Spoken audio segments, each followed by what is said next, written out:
ময়মনসিংহ ৬ আসন থেকে নির্বাচিত জনাব মোহাম্মদ কামরুল হাসান। আসসালামু আলাইকুম। মাননীয় স্পিকার, আপনাকে ধন্যবাদ। আমার নির্বাচনী এলাকা ময়মনসিংহ ৬ ফুলবাড়ী আসনের জনগণের পক্ষ থেকে আপনাকে ধন্যবাদ জানাই আবারও।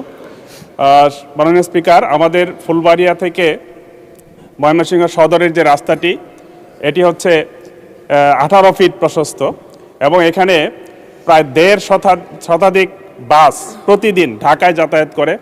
পাশাপাশি এখানে শত শত সিএনজি, অটো রিক্সা, মালবাহী ট্রাক, পিকআপ এগুলো চলাচল করে। আমরা দেখেছি যে 10 মাইল এবং লক্ষ্মীপুর এলাকায় প্রতি মাসে 2-1টি দুর্ঘটনায় মৃত্যু এবং পঙ্গুত্ব বরণ করছে অসংখ্য মানুষ। আমি সড়ক এবং জনপথ বিভাগের অধীনে এই রাস্তাটি আমি 4 লেন করার জন্য মাননীয় মন্ত্রী মহোদয়ের দৃষ্টি আকর্ষণ করছি। এই রাস্তাটি যদি প্রশস্ত হয় তাহলে এবং এই ফুলবাড়িয়া থেকে আসিম হয়ে বগারবাজার পর্যন্ত ত্রিশালের এই রাস্তাটি সংযুক্ত করে দেওয়া হয়, তাহলে দেখা যাবে প্রায় 40 কিলোমিটার রাস্তা ঢাকার সাথে কমে যাবে।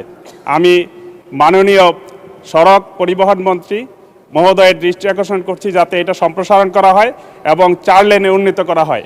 যদি এটা হয় তাহলে জামালপুর সহ ওই অঞ্চলের এই মুক্তাগাছা থেকে যে রুটটা আসছে ওই অঞ্চলের মানুষগুলো এই দিকে যাতায়াত করবে, ময়মনসিংহ শহরের যানজট নিরসন হবে।